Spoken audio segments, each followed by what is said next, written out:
Good afternoon, everybody. I see people are slowly trickling back in after a very short break. So I think we shall start the proceedings.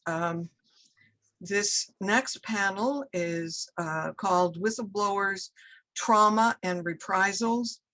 What are the psychosocial consequences of whistleblowing? So I'm going to introduce to you the moderator and then turn the proceedings over to her. Our moderator for this afternoon is Julie Gouin.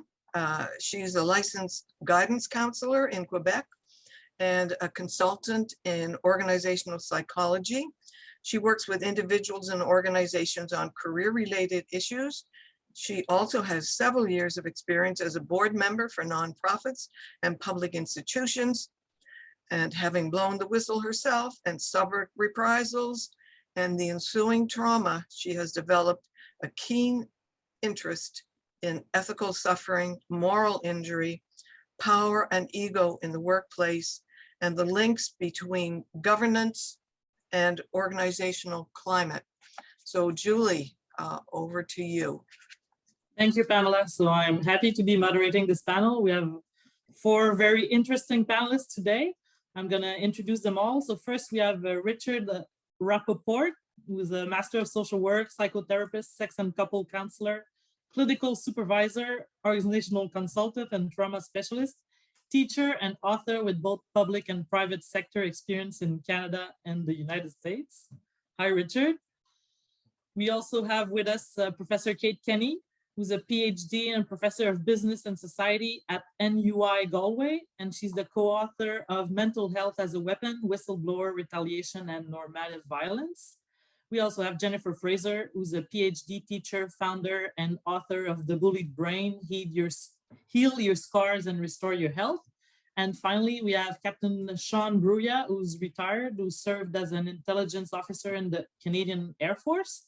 He's also a published author, one of Canada's leading advocates for the fair and just treatment of veterans and their families. He is also an outsider whistleblower on the Veteran Affairs bureaucracy.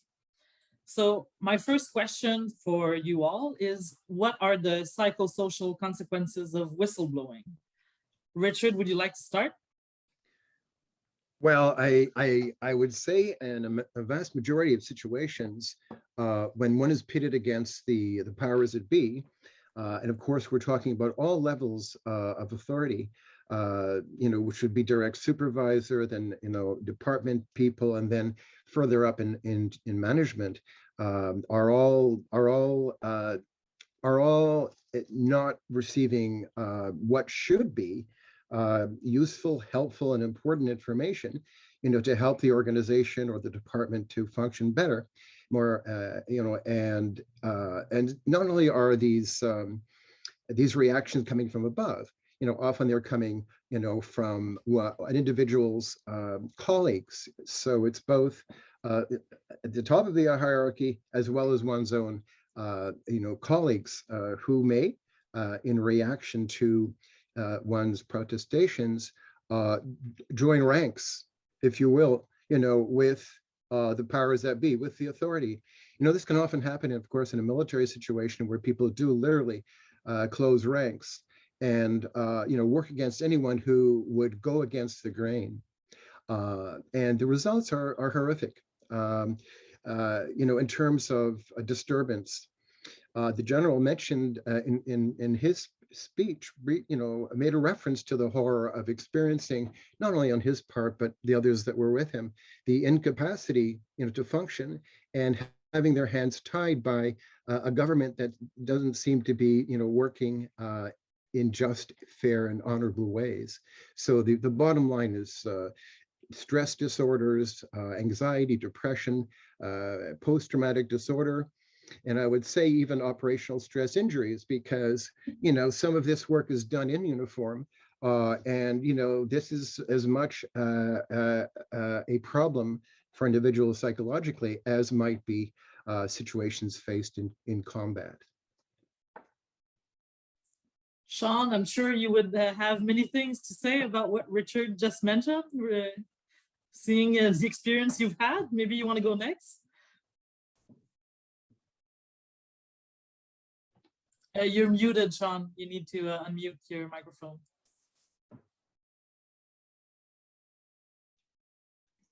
Thanks, guys.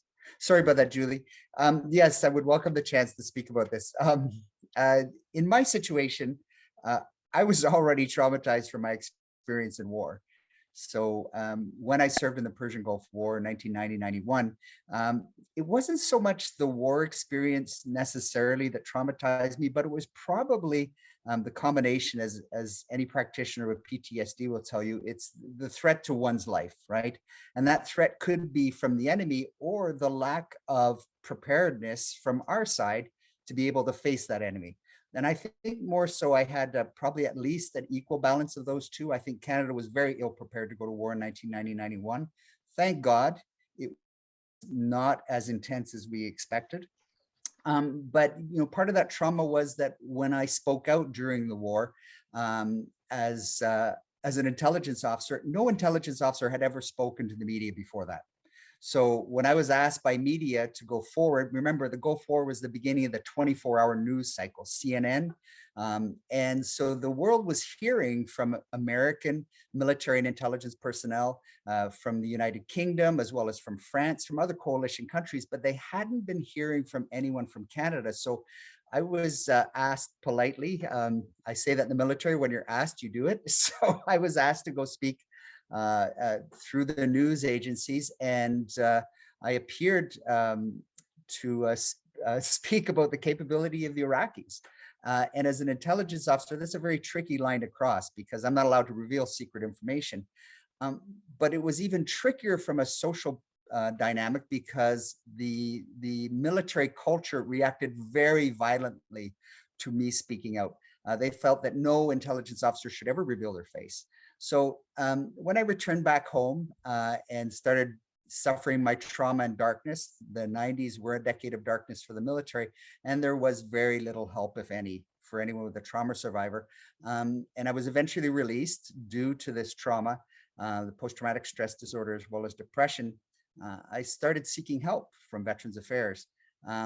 It was a nightmarish bureaucracy with getting out into details. And eventually I decided that I needed to advocate to help improve that system. So when Veterans Affairs retaliated against me, I was already predisposed to much trauma. I was already suffering. I was already socially isolated. I was already suffering a barrage of messages about my low self-esteem and my inadequacy as a military person for leaving the military. So when the bureaucracy came after me, I mean, that just re-triggered that whole wave of trauma that I previously suffered. So it was a unique burden for me that I'm not sure I could say I was prepared for, but something within me had me fight back. Thank you, Sean.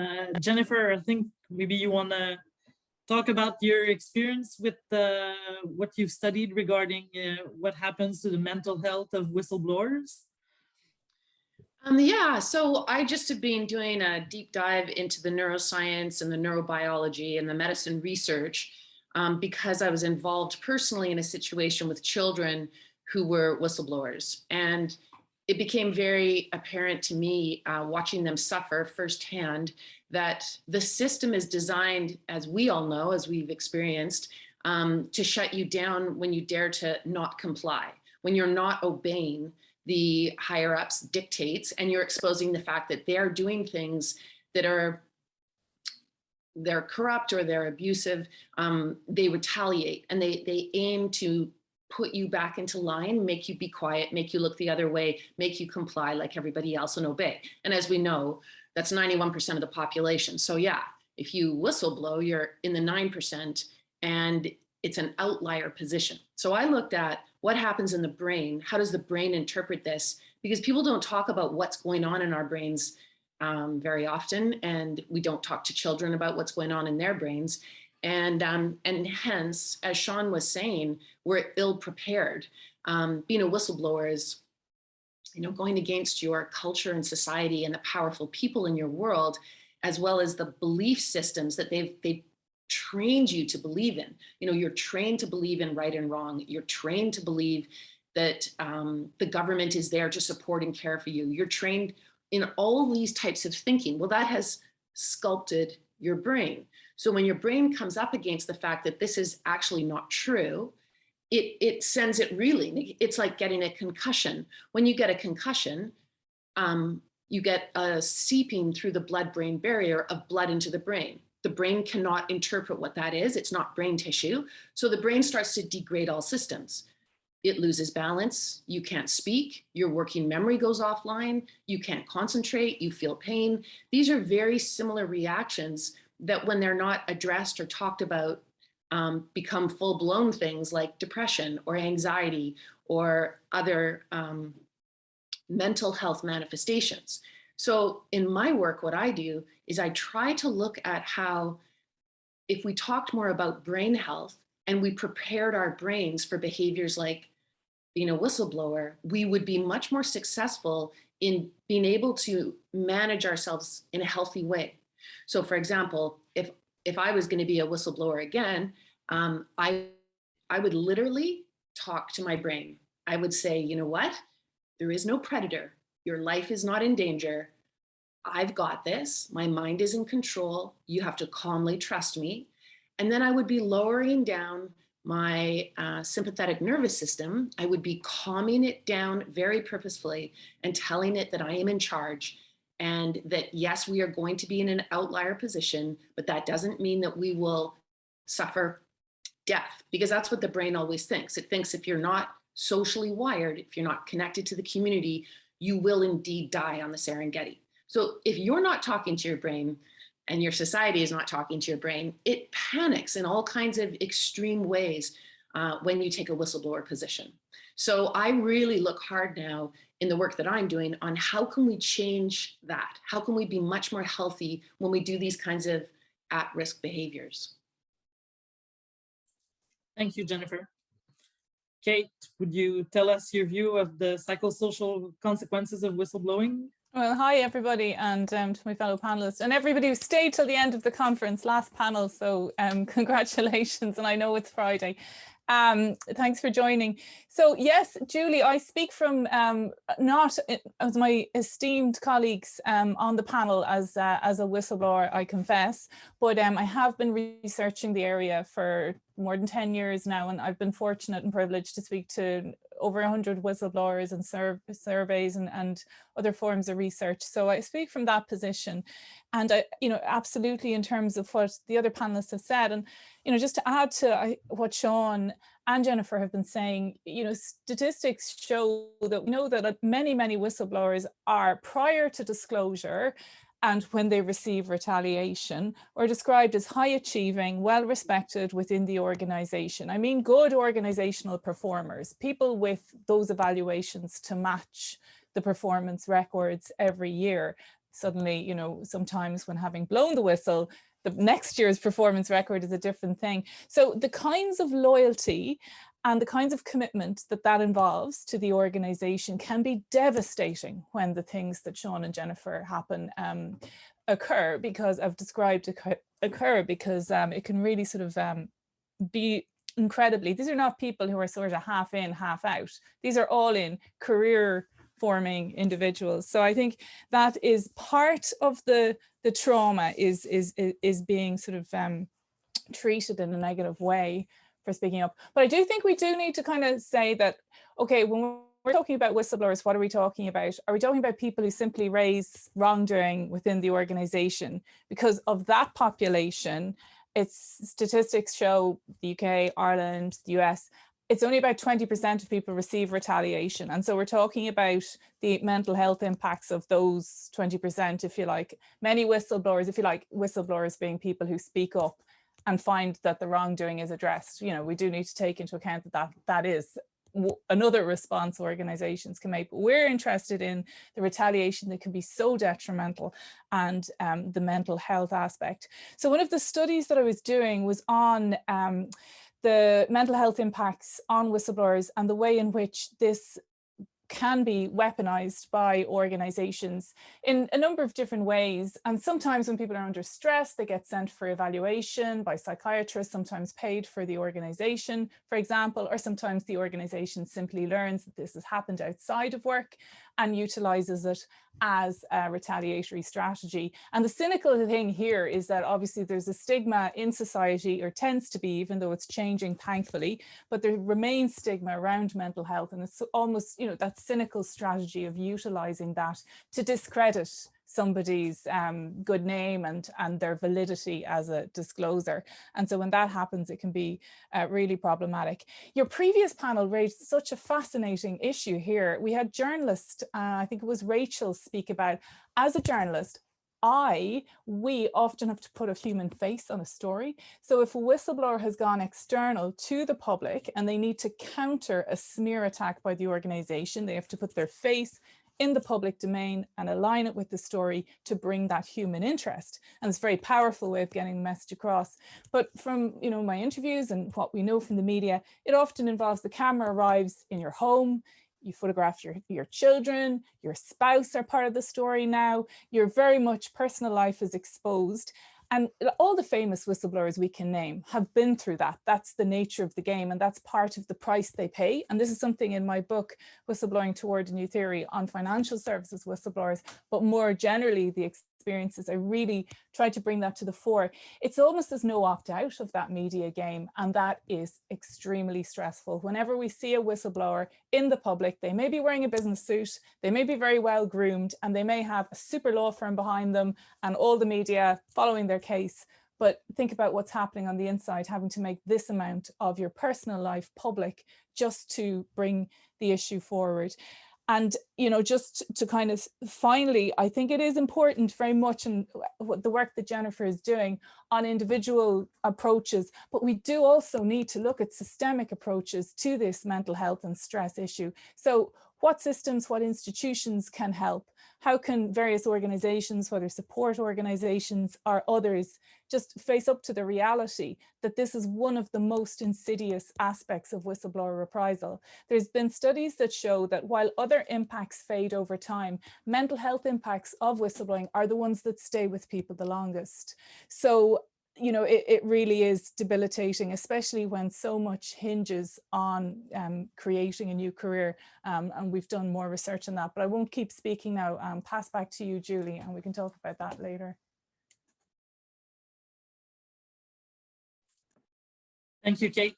You spoke about mental health as a weapon. I think Sean himself has went through it. Am I correct, Sean? Can you hear me?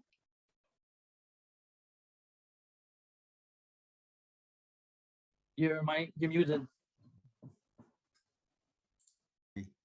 Sorry about that, Julie. Yes, would you like me to speak about that?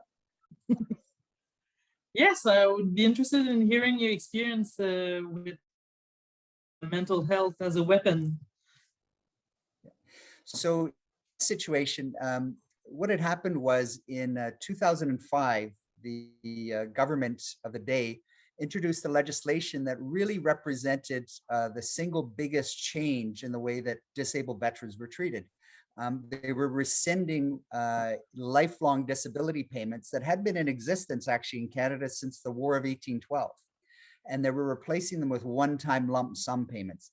This was, for me, it really spoke to a sense of injustice that had been deeply ingrained in me in the military. Remember, the military has to be one of the most highly, and I know this sounds like an oxymoron, but one of the most highly moral organizations in the sense that their morality is heavily encoded both in words and actions. And it's necessary to be highly moral, to be part of the military. It's necessary to internalize those messages of behavior, of expectation, of belonging.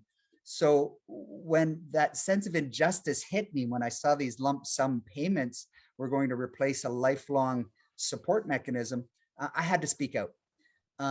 What happened on the outside, what I saw, was later revealed through some release of internal documents. So that release of documents, of my private documents, represented over 25,000 pages that were circulated amongst various bureaucrats 230 bureaucrats saw various versions of what were called ministerial briefing notes. These were summaries of me as a person, which highly distorted my mental health. So, you know, they combined both my opposition to this legislation, my advocacy for the creation of a veterans ombudsman, but they also included such things as the, you know, pharmacological medication that I was taking, my treatment frequency, as well as distortions of what it meant to have PTSD, you know, alluding to PTSD being something that made someone unstable. So I was basically smeared as an unstable individual, that therefore not credible. Part of that two-part plan of smearing both my credibility was also to attack my treatment. The department was well aware, because I'm dependent on this department as a disabled veteran for the rest of my life. I'm dependent upon them for my financial security, for my medical treatment, as well as many supports for my family. So it's an extremely unique and enmeshed relationship, far more, how can I say, far more controlling relationship than one would experience in an employment environment. So when they had access to my medical files, they also knew that if they were to remove my treatment provider for psychotherapy for combat-related PTSD, that I would become suicidal. So the plan was presented to the minister of the day in July 2005, that what they would do, in addition to destroying my credibility, is that they would force me to an inpatient assessment at Sainte Anne de Bellevue Hospital in Quebec. That was the only Veterans Affairs facility at the time. It was a new initiative to start a mental health hospital at what was previously purely geriatric care. So I was to be forced to go into this hospital. I remember the conversation distinctly, and you know, the old spidey senses tingling when the service provider here in Ottawa called me up and said, "Come in for a chat."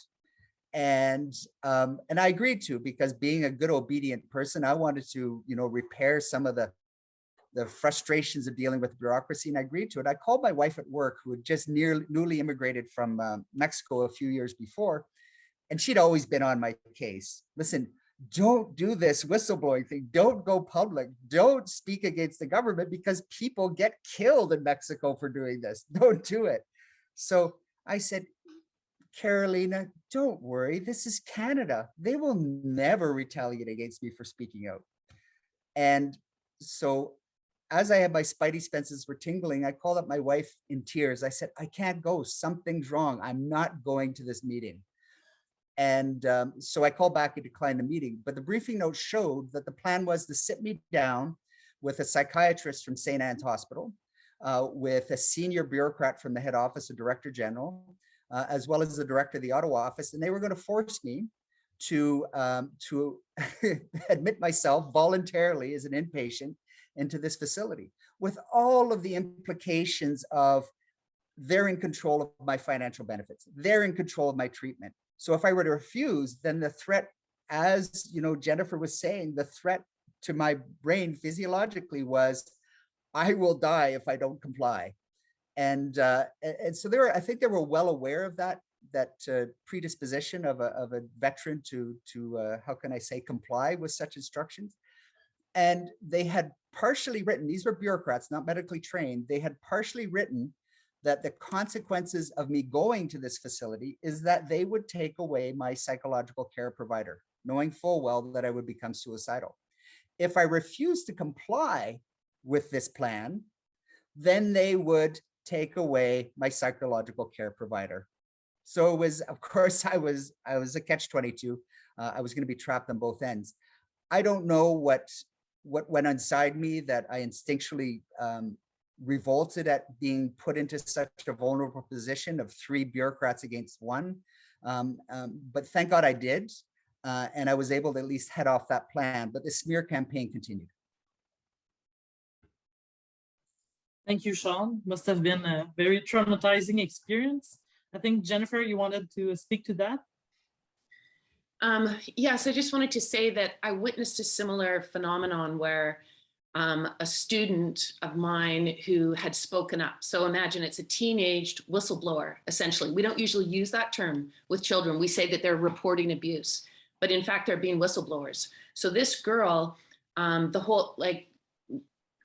the complications happened, the police investigation, the individual who had been sexually grooming her was suspended, etc. So at the end of the school year, two weeks before graduation, so this had been going on because she reported to me since October. It was 2 weeks before graduation, she attempted suicide. And the reason being, and it goes back to Julie, both you and Richard spoke to this, the cognitive dissonance piece, where you're being told one thing. So you're told to be ethical, you're told to speak up when abuse occurs, but then when you do these things, you suddenly have the attack, you get the weapon turns on you. And this is incredibly traumatizing to the brain. The brain can't understand what to do. It can't, as the neuroscientists put it, it can't answer the question, which means it can't create its reality.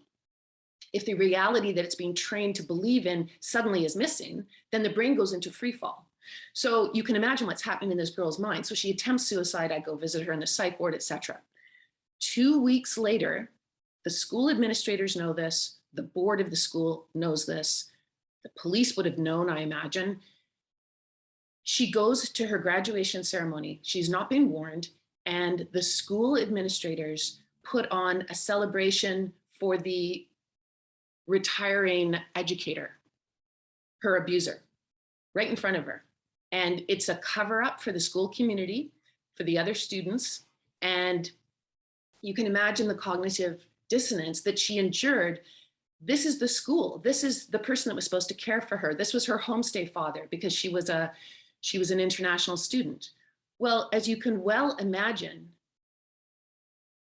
a year and a half later, she succeeded in committing suicide because her brain could not function in a world that didn't match the reality anymore. It's like being deluded 24/7, and the anguish and pain of that delusion meant she could not survive.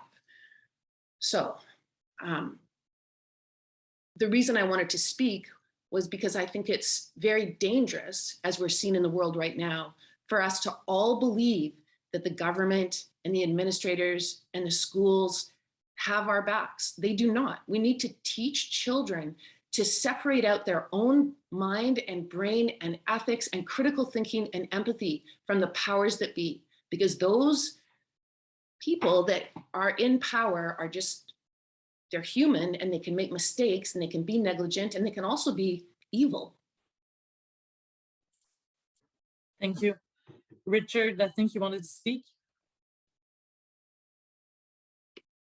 Yes, great that, Jennifer, you finished on the word evil, and also making reference to the fact that the school board or the school, failed to show due diligence while they actually really, their actions are obviously so reprehensible. And as a result, we can have an initial trauma, as she did, with that child molester. But when the people she goes to, the very people that are supposed to help her, turn their and turn the knife, that's moral injury. And what I've found in recent years in my work with people, that yes, I've worked with PTSD, I worked with stress disorders, but really moral injury seems to be a above and beyond, let's say, the impact of a particular trauma. And it's that element of those who you might have placed faith in, or those in authority fail you, So, as Sean mentioned in the 90s, where, we were sent over there, we weren't prepared. Or a man told me I was sent out in the middle of the night in Afghanistan on dark roads. We couldn't see the IEDs, just so the person who sent us out could get some extra medals. So, this is really disturbing stuff. And I know we have perhaps 15 minutes left. If you'll allow me, I wanted to take no more than a minute to make reference, which I've used in groups. I myself, having been a victim of, of the defense system as well as the public health system in the past. Let me just make a reference, again, take me about a minute. And this is to literature going back to 1,000 years before BC, as much as 1,500 years BC. And I've drawn from this, there's no religious necessarily any connotation whatsoever, but let me take a moment, again, about a minute. So I'm just extracting here and there. Men speak falsehood to one another with flattering lips, with a duplicitous heart do they speak. All who see me mock me. They open their lips, they shake their heads. They open their mouths against me like a lion that ravages and roars. I am poured out like water. All my bones are disjointed. My heart has become like wax, melted within my innards. For dogs surround me, a pack of evildoers enclose me. My hands and feet are like a lion's prey. I count all my limbs while they watch and gloat over me. Because of my adversaries, I have become a disgrace, exceedingly to my neighbors, and a dread to my friends. Those who see me outside flee from me. Like a dead man, I was forgotten. From the heart, I became like a lost vessel. For I've heard the slander of many, terror on every side, when they assembled together against me and plotted against me. For without cause have they laid their nets in the pit for me. Without cause have they dug pits for my soul. Corrupt witnesses rise up against me. They demand of me things which I do not know. Almost done. My friends and companions stand aloof from my affliction. My intimates stand afar. The seekers of my life have laid traps. Those who seek my harm speak destructiveness. They utter deceits all day long. But I am like a deaf man. I do not hear. Like a mute that does not open his mouth, I was like a man that does not perceive, and in whose mouth there are no rebuttals.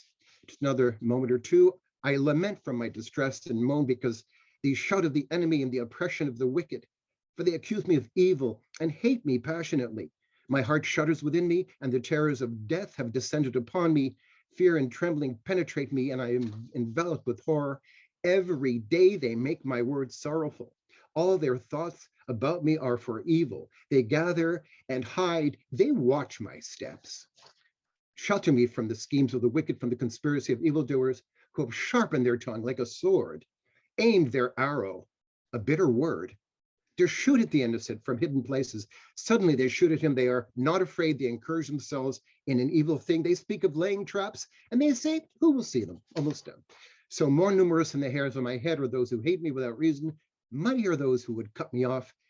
And what I have not stolen, I will then have to return. So just to finish up, my humiliation, my shame, and my disgrace. All my tormentors are before you. Humiliation has broken my heart, and I become ill.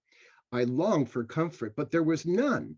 For consolers, but I did not find. Like the fleeting shadow, I am banished. I am tossed about like the locust. I became a disgrace to them, and they see me and shake their heads. They have a mouth that cannot speak. Finally, protect me from the man of violence who devise evil schemes in their heart. Every day they gather for wars. They sharpen their tongues like a serpent, and a spider's venom is forever under their lips. Protect me from the man of violence, those who plot to cause my steps to slip. Very powerful. And, it's the poetry of suffering. It's the Psalms.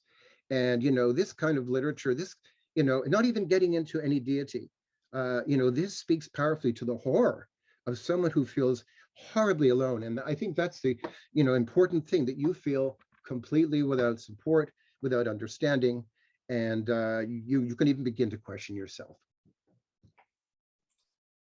Thank you, Richard. And I think one thing that is surprising for people who blow the whistle is they didn't realize in advance how people would turn their back on them, and they didn't see in advance how isolating it could be. We have a question from Dr. Karen Breek, who wants to hear from Kate Kenny about her comment that mental health aspects from whistleblowing stay the longest. So Kate, maybe you want to talk a bit more about— Thanks, Karen. Yeah, no problem. Or I will, and just want to say what powerful words, Richard. I think from us academics, we have to we try our best to always have the words of the people that we interview and the words of whistleblowers as front and center in the pieces that we write, which is so key, because it's only with those sorts of words that we can even begin to approach an understanding. Karen asked a question, and Dan, if you don't mind me saying, in the Q&A asked the same question around that study. So I've posted those articles and some extra ones in the Q&A. The study comes from Lewis and Hungson Park on the negative effects of whistleblowing. They really had some insights into this. You know, it turns out that whistleblowing exposed wrongdoing as part of a group, and this is very pertinent to Me Too and other sorts of group whistleblowing. There's a lot of research at the moment on platform whistleblowing, the use of ICTs to bring whistleblowers together and honestly and disclose collectively. But the negative mental health impacts are again some of the last to be mitigated by those group whistleblowing activities, according to this study. Our own research had an interesting, we dug deep. I've put some references into these mental health. We found quite prevalence of mental health issues among people who'd left their job as a result of disclosing. We're coming up with 67% of people noting negative mental health. So our board, we had a board of advisors for this academic study, which included Tom Devine from Government Accountability Projects and colleagues, along with others. And they valuably said, you need to study what mitigates those impacts of mental health, what helps people in those situations. So we were keen to do that. And so we focused in on that. One of the most surprising things that we found was that people who report a positive career change post-disclosure were 5 times more likely to say that the mental health impacts had reduced. So it seemed like that career step in some, whatever it might be, a change of career, you know, various directions people go in, but we're very much tied to that sort of recovery and I suppose move away from the effects which stayed. We also asked people about what sorts of, even those who were under extreme stress, were there any things that they could point to say that they felt had been a benefit or to themselves or a social benefit. And by the way, we were very much not simplifying to say, oh, well, you know, whistleblowing goes straight to the benefit side. No, this was a study of the negative effects, but we just wanted to know what people said. 70% said peace of mind was an outcome, having known that they did everything they could to speak up about this issue. 50% felt that they helped others. And in terms of raising awareness, 62%, a lot of the people that have come to the fore, I'm thinking of people like Dawn Wooten, the ICE whistleblower in the US and Ireland. Actually, one of our military whistleblowers, Defence Forces, Tom Clonan, has gone on to speak out about public interest issues in the area of disability. He was elected to the Senate here in Ireland just 3 or 4 weeks ago.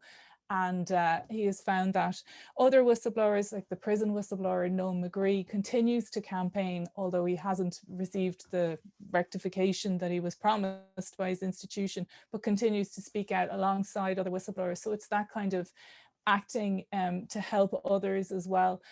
These are things that people find they're drawn to, both because they've seen just the damage that organizations can do from a personal perspective, and they're compelled to help others. And also sort of, I'm also thinking of Chris Smalls, the Amazon whistleblower during the time of COVID, who's gone on with colleagues to form the first ever Amazon labor union, an absolute groundbreaking move. But again, he became first known to the public as being smeared because of his status as a health and safety related whistleblower at that firm. So I suppose it's just to add another strand to our discussion. But I think just I'll finish on the fact that coming from the EU, and we do have this new EU directive this year, there are 2 clauses that speak specifically to this topic.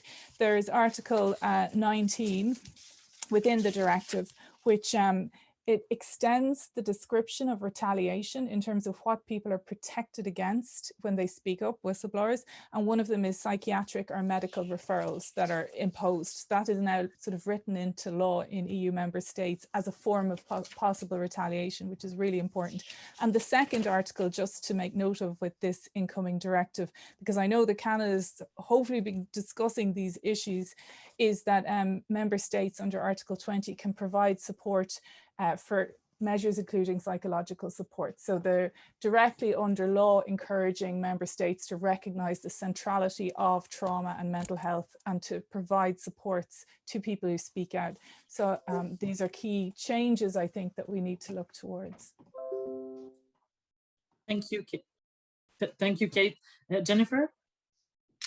Yeah, I've been writing mostly for myself, but I started to really take a look at other whistleblowers and how they were handling the trauma as Kate is talking about, and as Richard read about from the past, and Sean has lived through. And one of the things I found myself writing about was that actually when you become a whistleblower and you go public, and this happens to whistleblowers because they try everything internally, and this, you would know this, Kate, this is in the research. So they try to fix things internally, but they keep coming up against barricades and they keep coming up against evildoers.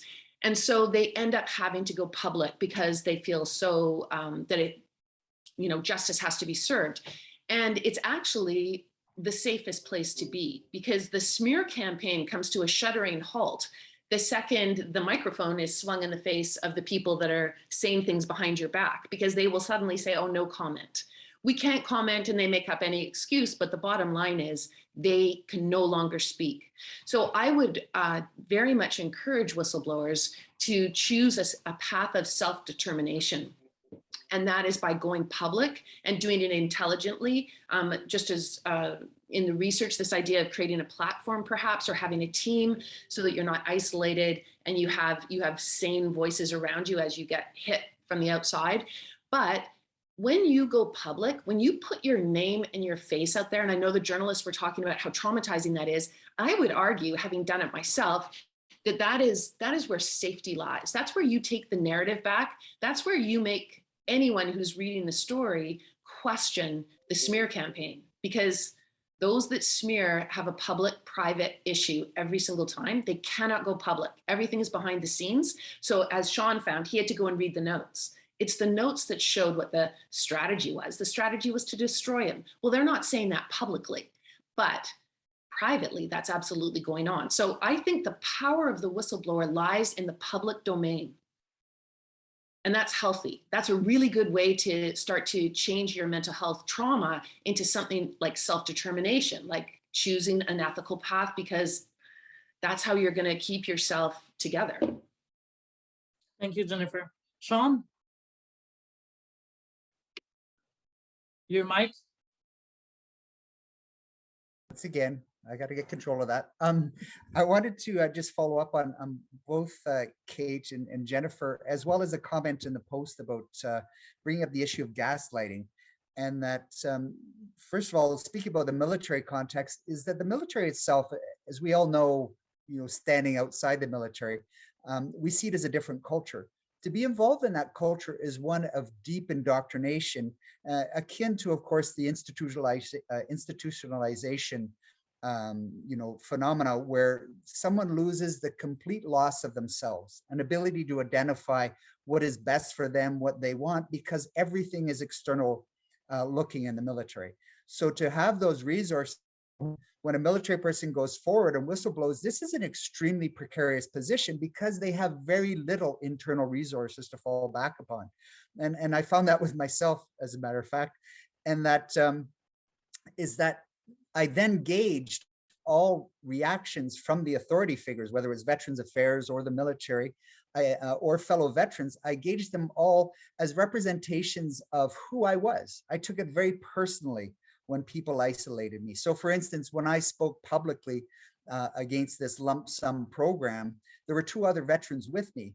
Both of those two veterans were rewarded with positions on advisory boards and as well as an advisory council and forced to sign NDAs.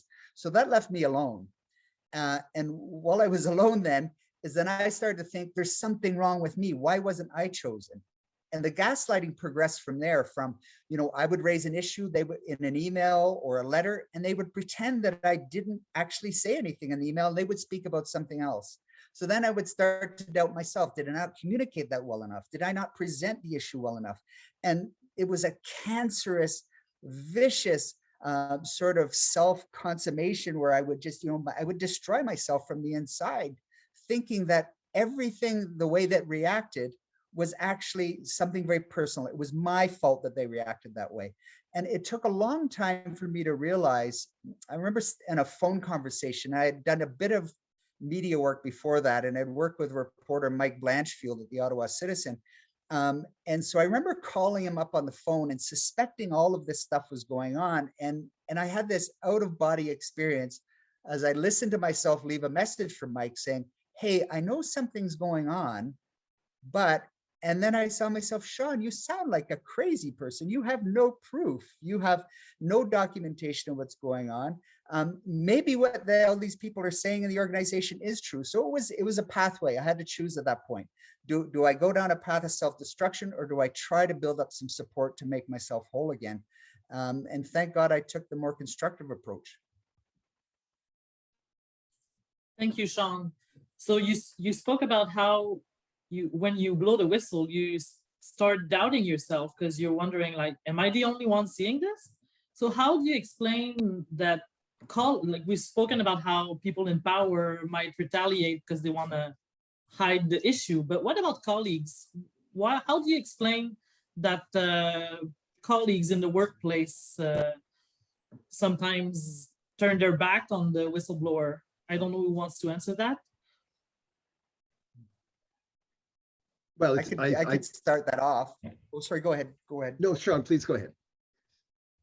I was just going to say, I could start that off because something that's quite unique to military culture, but probably shows signs in other cultures, is that anyone that is seen as going against the military, and it could be something as benign as someone hurting their ankle, that was viewed as a moral weakness, right? That was viewed when someone was on, quote, sick parade and they were unable to perform full duties, then that person was immediately isolated. There was no sympathy for that person.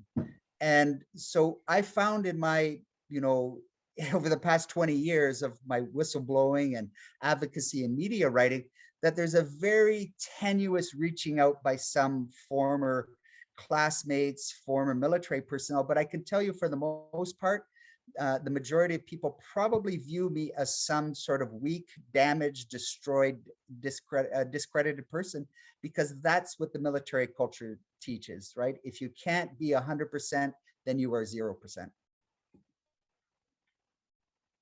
I would just add to that, that's remarkable. Having worked for about 4 years with some people who were injured as a part of their service and were they were treated, I think 30 to 40%, in most cases of the problem was the feedback they got, that they were insufficient, that they were slackers, that they were of no use to anybody, which certainly doesn't help anyone's physical healing. I'm talking about people who injured a leg or a hip or a shoulder, were completely gaslighted for having done so through no fault of their own. Thank you. And do you think there are also psychosocial consequences on the people in the organization who are not the whistleblower? If I might jump in there, or Jennifer, would you like to? No, go ahead. I think that it has to come back to the best solution to any of this, to mental health, and well, obviously to not to retaliate. And I think the focus on even organizations now that advise companies, public and private sector, to implement whistleblowing systems. This is the big worldwide industry that's growing up now around increasing the capacity for employees to come forward. But whether it's Protect in the UK or Integrity at Work in Ireland or whichever organization, they're really trying to focus on preventing victimization through, for example, keeping confidentiality clauses intact and ensuring people's names are kept out of disclosures, but also risk assessments that work after the disclosure, 6 months after the disclosure, and so on, as well as data protection. But ultimately, the best solution is to rectify the wrongdoing. The reason this person put their lives and their well-being on the line in the first place is because this core issue was continuing. And I think that until there is some sort of resolution of this wrongdoing that was plaguing them enough to speak up is rectified, peace is difficult to attain. So I think that kind of needs to be front and center of those sorts of discussions. And to follow on from your point, Julie, I mean, that traumatizes the people who are seeing it and witnessing it and saying nothing. Well, perhaps not to the same degree as the person who's receiving all of the retaliation because they put their lives on the line and their well-being on the line, I should say. Although I must say in some countries their lives on the line, because my PhD student Bashir from Nigeria tells me, as does some colleagues from South Africa and many other countries, that when we're talking about whistleblower reprisal in different countries that are non-Western, that are outside of the UK and Ireland and the US and these in Australia and the places that research in this field often comes from, that retaliation looks a lot different. Violence can be so much more serious. And I really look forward to kind of the literature and academic studies engaging with whistleblowing retaliation from a global perspective to encompass the broader range of retaliations. So, I do think though that, that the trauma for those who have to witness and cannot do anything about the wrongdoing is a real problem too. If I could just jump in there, I'd just like to add to that, that countries like Canada and the US and other Western countries, they have a more subtle approach to silencing and retaliating. And they allow young people in particular, veterans as well, a very high percentage, they take themselves out, they commit suicide. And so suicide is the second leading cause of death in Canada in our youth populations.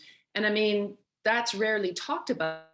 From what I witnessed, the mental health of youth is oftentimes in response to, they come from highly abusive backgrounds, they go to the powers that be and express this and tell them, and then they are profoundly failed. And what happened to Sean happens to them, where it gets turned around as if the problem lies with them as soon as they speak up and question adult authority. So I think we have very subtle ways of ensuring that whistleblowing type people that don't obey and comply and speak up against wrongdoing, take themselves out. And that's a cleaner, easier way to do it. And although that sounds potentially melodramatic, if you take a look at what's going on in the sports in Canada right now, they are desperately sort of banging on the door of the federal government to say, abuse is rampant. You have to help us. We start our sport as children. It's rampant. Please help us. And they're not getting any kind of proper response. And there hasn't been any legal change since this began in the 1980s. It was exposed as absolutely the foundation of mental health issues was this abusive behavior and toxic environments children grow up in. And we still haven't changed anything. There's no institutional complicity. There's no whistleblower protection for children. I mean, it's remarkable to me. It's what I hope this kind of a conference and the type of academic work that's this leading edge work that you all do changes it. Thank you. We have a question in the chat that relates to what you're saying. So Smiley N, I am sorry, I don't know your full name. She asked, what do we have to do for kids whistleblowers? What do we have to do to prevent all these negative and harmful consequences on whistleblower? And who has to protect them from these social psychological harms? Well, I would just a brief thing. I would say that one of the key things is an institutional complicity criminality law in place sooner rather than later. Because if institutions were held accountable for covering up and enabling child abuse, it would be a huge deterrent, and they would also get educated very, very quickly as to their responsibility, what they need to do, and what is going to land them with fines or into jail. Right now, it's one of the few crimes, I think, where being an accomplice to child abuse doesn't land you in jail. It's a crime. So I think that's the most important. There's brilliant academic work out there by a law professor in the US called Amos Guerrero. And his book is called Armies of Enablers. And I highly recommend it if that's an issue that you're interested in, because that would be a really positive change. And then, of course, the psychological work, I believe, needs to also encompass and include better understanding of the brain and how children's brains are traumatized by the way they're treated. Thank you. Sean? Yeah, if I could just add to what Jennifer and Kate are saying, is that, first of all, a reminder too, that when a lot of people join the military, I was 17 when I joined the military. In Quebec, a lot of members join when they're 16. Their brains aren't yet developed. And the vulnerability is, if I can offer my perspective on the similar vulnerability, is that, Veterans Affairs is one of the few institutions that exist that provide separate healthcare, comprehensive healthcare for a segment of the population. And yet they are failing in many areas. It's a very expensive and very difficult to deal with the consequences of the harm that happens to individuals. I agree with Kate and Jennifer completely that you have to have some strong rules up front, because that's where the most benefit for the buck will occur. Because to deal with it afterwards would be quite damaging. And if I can offer just one more perspective about Veterans Affairs in terms of whistleblowers being witnesses, in all of those 25,000 pages, there was only one individual that spoke out against what was happening and how they were dealing with me. And that person was a professional psychologist who was a bit outside the system. There was complete complicity from what I can see from those 25,000 pages that they believed what they were doing to me was right. Thank you, Sean. And I have a question for all of you. What do you think, what would you tell whistleblowers who are trying to heal from the trauma of having blown the whistle?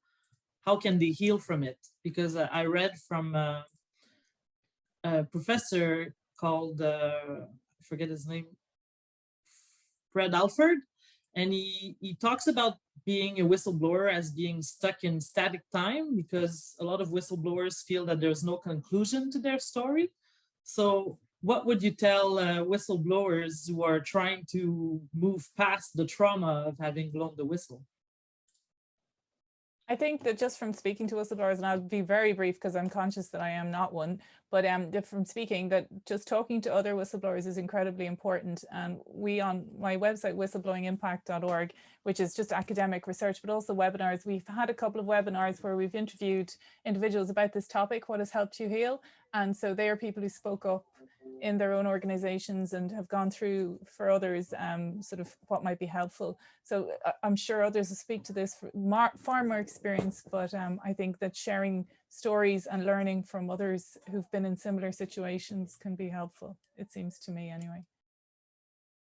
Let me just add, if one person benefits from this, it's well worth it. And that would be the EMDR technique, which has been used now for close to 50 years. Accepted by the VA and used in the military. EMDR would be a very effective and efficient way, to backtrack, the trauma evoked by such situations. Yeah, there's, from a neuroscience point of view, one of the best things you can do to keep your brain healthy and to keep your brain resilient against toxic stress, as well as heal the damage done, is aerobic exercise. And the reason being, especially in a whistleblower role, is every single time, a lot of whistleblowers suffer extreme depression and you feel powerless. Everything in your world is telling you that you're wrong and you're powerless and the group is against you and you're an outlier. So it's really hard to get up and get out and do things when you feel that way. And your brain is using a ton of resources, and it also thinks you're in a lot of danger. So it's consuming all these resources so you don't have any energy, and it becomes a bit of a loop. So one of the best things you can do is aerobic exercise, because it makes your brain understand that you actually are very active. You are proactive, you're active. All kinds of things happen on the inside, like you start to reduce, well, it doesn't matter, it's a little bit complicated, but the point being, every single time you go and play a sport, or you connect with other people, or you get moving, or you get your heart rate up and you cause sort of healthy stress to your body and brain, your brain interprets this as a real positive. It doesn't understand whistleblowing, but it does understand that you are exercising and you're moving and you're strong. And these kinds of messages to the brain really actually strengthen it and make it resilient against all the stuff that society is doing to you on the outside. It reminds you that you made the decision, you took that hard path, but it's up to you to keep strong and sane while you're on it. Thank you, Jennifer. Sean, I think you want to speak? Yes, if I could just add my personal perspective in terms of what's helped with both preventing decline as well as healing is that, it helped to get validation within the community of veterans, peer support. That provided some help and validation, but it sort of kept me static for a long time to merely relate to others who've been treated the same way. What really helped me, and I'm sure as academics, you'll maybe be shocked or applaud this, but when I first started my master's degree, I was in a completely different culture than that of the military. And to receive validation from a different culture than that of Veterans Affairs, bureaucracy, public service, military, was really an eye-opener. It helped me see things from a distance, helped me to depersonalize what I went through. But I would say, and I know this sounds so cliched, but having very little belief in myself, very low self-esteem, years of being hammered by government and military, to find that someone would love me for who I was, to find that someone, my wife, who gave up so much to come here to Canada, to love me, to have a child being born, conceived the month after we settled mediation for the privacy violations. I mean, that gave me a new sense of purpose that was completely different. It was something that I was being rewarded for who I was, which was a new experience. Thank you. So I hear many of you are saying that finding support and finding a community really helps, but how do we balance that with having to keep private certain things because of our duty of loyalty to our employer? How do we balance those two conflicting issues? Because sometimes you can blow the whistle publicly because there's less retaliation possible against you, but when you might lose your job, what can a whistleblower do to find support? If I just can jump briefly in, that I think we would have to be clear to make the point that if you were in this position and thinking about coming forward, you do need to get legal advice from a knowledgeable legal expert and somebody who knows the sort of protected disclosures or whistleblowing laws or the laws within your sector for coming forward, so that you can make those decisions from a position of being informed. Because too often those decisions are made after the fact, when retaliation is already in train.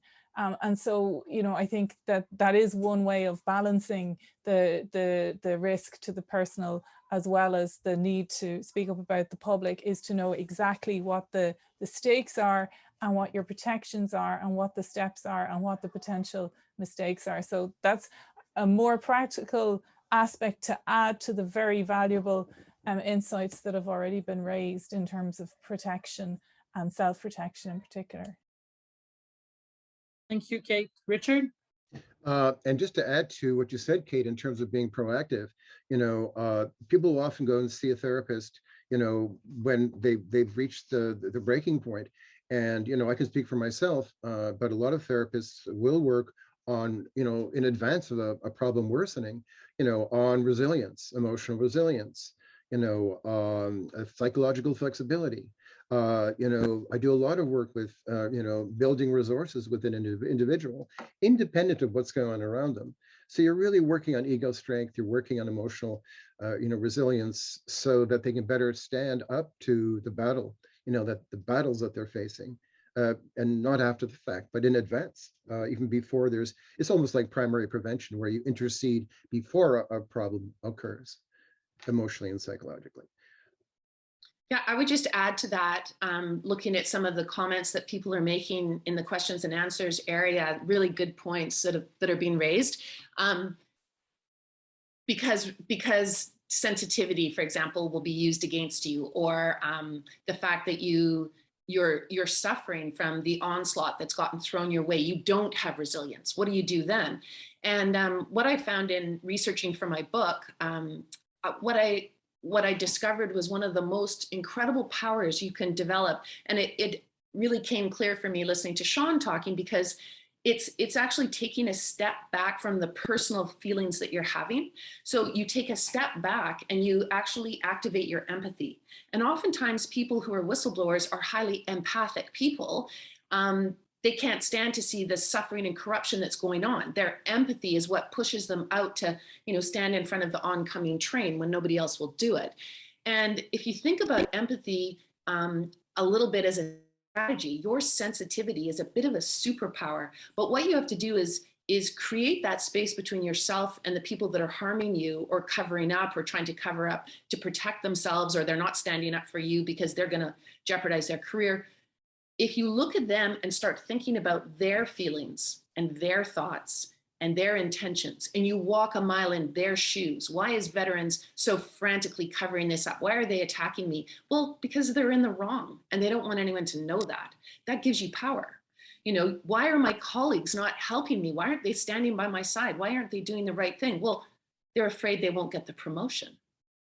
That gives you power. So, I think it's a bit of a spectrum, this idea of resilience versus sensitivity. And I think whistleblower types can harness their sensitivity and empathy. Thank you. Sean, you have your hand raised? Yes, and I just want to follow on what both, Richard, Kate, and Jennifer, had to say. It's very moving for me, to see such validation at an academic level and a medical and clinical level. I didn't realize I was doing this, but when I was seeking help initially, as I had to reach out to the reporters in a more sympathetic and empathetic way. I had to understand what their limits were. I had to understand what they were looking for. And the same goes true, whether it was working with Murray Brewster, Mike Blanchfield, Gloria Galloway in the media, as well as David Pugliese, but also working with Paul Champ as a lawyer and, and Michel Drapeau. And also, Senator Dallaire at the time was supporting this legislation because he was chosen, and basically sold a load of BS, as he said, about what this legislation would do. And I had to be empathetic to General Dallaire about what he had been told.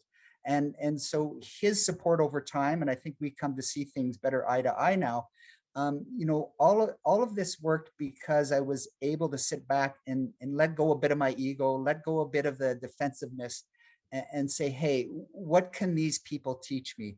And it was basically my doctorate in human interaction that happened over the next 5 years. Thank you, Richard. You have your hand raised? I'm sorry, I think it was raised, but no, accidentally. That's okay.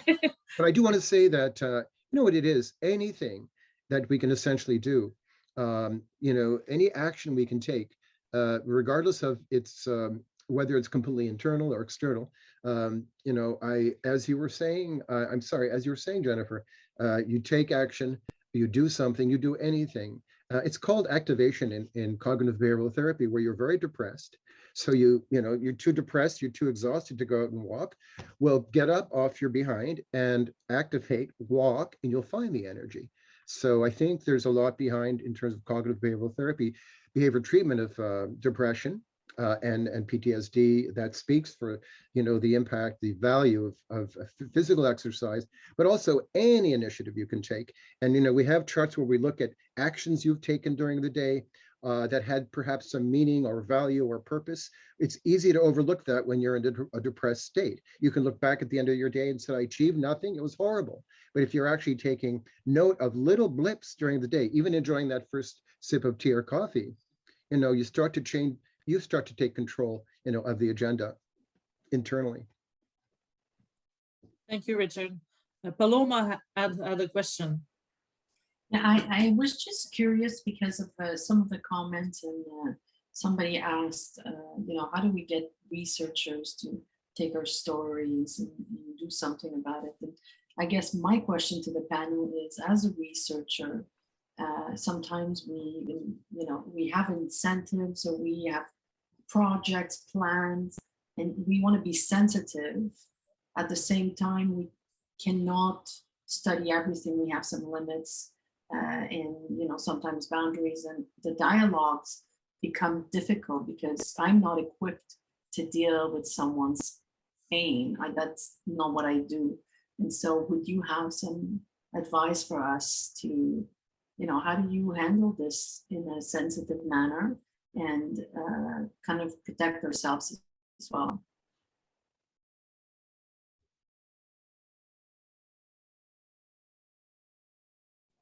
Richard? Well, as with anything very difficult that you're witnessing, or you're with someone who's experienced something, quite beyond belief, I'd say oftentimes silence is best.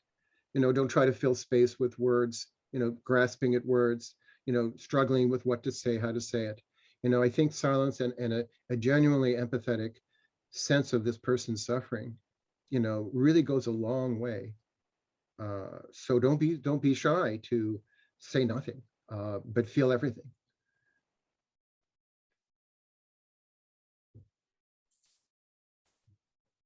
If I could just follow on with Richard had to say is, I'm not a practitioner, but as a whistleblower with a high public profile, I often get contacted, whether by telephone or email, for help and assistance.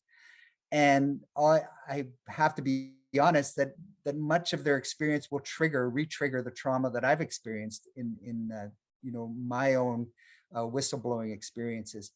So what I've learned over time is exactly what Richard said, is to listen, to validate that, what, it is just absolutely inexcusable what they're doing to you. And I find that it's also therapy for me when I do that. Because, as Jennifer was saying, it allows me to be self-compassionate. It allows me to look at myself as a human being as well, and saying, hey, you know what, you did go through that. I know it's painful to see it again, but it's all right. You're going to be okay. You're not in danger anymore. And then very often, by the time, I'm sure, as Richard, when you get to see the people in this state, they're already at wit's end. They really don't have many resources left. So, it's very important, I find, to be sensitive to that, and to remember that I was also in that situation. I would just add that something that Richard said struck a chord with me, because in the brain science research, they talk a lot about hardwiring in happiness. And our brains are naturally, by evolution, they're trained to really focus on negative things because that's how you stay alive. So for example, I burn my hand on the stove, my brain is never going to let me forget that, because it knows that that's a dangerous thing for me. Imagine that in a whistleblowing context, how dangerous it is, what's actually happening to you. Losing your job, losing your colleagues, losing your people that are close to you, losing your reputation. These are very serious, life-threatening things. So your brain starts to hone in on that like a laser, and it forgets all happiness, because happiness doesn't keep it alive. Evolution doesn't think happiness is all that important, but it makes you mentally miserable, really miserable. So you have to consciously, purposely push back against your brain's tendency to only think of the negatives and build positives into every single day, whether it's a simple drinking your tea in the morning, or reaching out to a colleague, or helping somebody, as Sean is saying, who's in need, etc. Like, you have to do it, because it's not going to happen out there for you. It's really you and your relationship to your brain. That's a really important thing. And also the other thing neuroscientists say is, in the research, we're hardwired for social connection. So even though Sean is saying, on the one hand, I get triggered, on the other hand, he's saying, and every time I help somebody, I feel better. So again, we're navigating that aspect of our brains as well, and obviously being trauma informed and so on.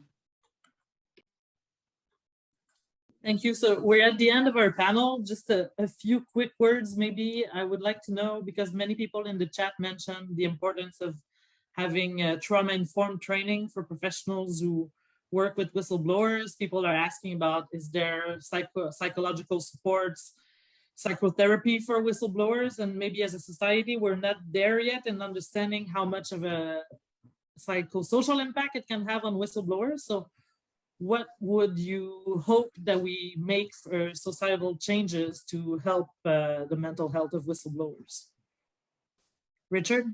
It's interesting because I quoted from the Psalms going back, thousands of years, and it looks like nothing much has changed in terms of, the human folly and, and the human character. And in fact, in the Psalms, there's no suggestion to seek comfort from others, because others have turned their back on you. So, you have to figure something out in terms of what can you direct your faith, your hope, your optimism towards. And, that could be come in many different forms and shapes. And often, yes, if it's not theological or spiritual, it could be in your own actions, if you do good, if you care, little acts of kindness can go a long way towards feeling that, okay, if the rest of the world sucks, at least I'm doing something, to show that I have some humanity. So it's, again, bringing it back to oneself, what one can do, and to fight the impacts of being victimized, which we've all described as often being empowered and feeling of helplessness and hopelessness. And, sometimes with the most tragic of circumstances, because I can never wrap my brain around why someone would commit suicide, things have to be pretty bad. So, when you get that far, you really are looking at the basics. You can't count on others necessarily. What do you do with that? Where do you go with that? You seek pleasure and comfort in aesthetics, some activities, social engagements. There's no one formula, but all of them would lean towards reaching outside of yourself. Thank you, Richard. Kate, final words? My final words are I'm just humbled by people's experiences on the panel, and I've learned a lot, so I appreciate that in the spirit of listening. Thank you for asking me to be part of this. Sean or Jennifer, did you want to add something?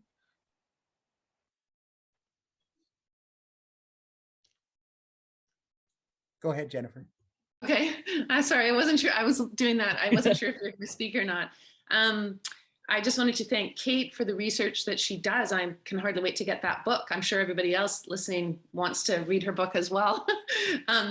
And I just wanted to say that my final little brain moment is when your brain is terrified and you feel like you're being attacked from all sides, it can't pursue its passion. Like Richard is saying, pursue your passion.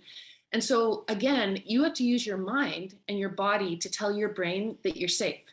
You can't just sit in your house and think that you're being emotionally attacked and destroyed. You have to create that space where you say, you know what? I'm going to take time out right now and I'm going to channel all that brain energy and miraculous power and ability to heal. The brain is highly adept at healing. I'm going to take all that and just for half an hour, I'm going to put it into my passion, whatever it is I love in this world to do, or the people I love to be with. And maybe, it could be anything, writing, painting, connecting with your family, as Sean was saying. And then you can be emotionally distraught for the rest of the day. But you've got to carve out that time where you tell your brain it's not in danger. That it's up to you to do that, to keep yourself, healthy and whole, because you're doing something, you're being a social hero. And no matter what they're telling you from the outside, they lack your courage and they lack your ethics. And the fact that you're speaking up should make you feel power and pride, not all crumpled up and depressed. Thank you, Jennifer. Yeah, and That was Julie, so beautifully stated. It was. I was just laughing because I took up a passion of power tools and renovating, and those with PTSD and trauma don't go well together because there's way too many trips to the emergency room. So, but I wanted to say that, what I found for too long, I looked for my validation with the very organization that was causing the trauma, and that was a dead end. And it really led to a lot of self-harm. And that really, it was just moving beyond that and just having faith that there's something out there. Don't know what it was because, I didn't have a lot of hobbies back then, but having faith to step forward and do that. And I want to tell you that this forum offers an immense amount of hope. I think there's a critical mass that's being reached. It's not just people sitting in an ivory tower discussing ideas of whistleblowing. We have academia working with policy people, working with clinicians, and I think that's the formula that will really bring the audience and the panelists. And over the next couple of years, I think we have some hope that something big will happen in Canada. So I thank everyone for this. Well, thank you all four of you for your participation. We've already went over the time limit. And tomorrow we have another day of conferences that starts at 9. So we hope to see all of you there tomorrow. Have a good Friday evening, everyone.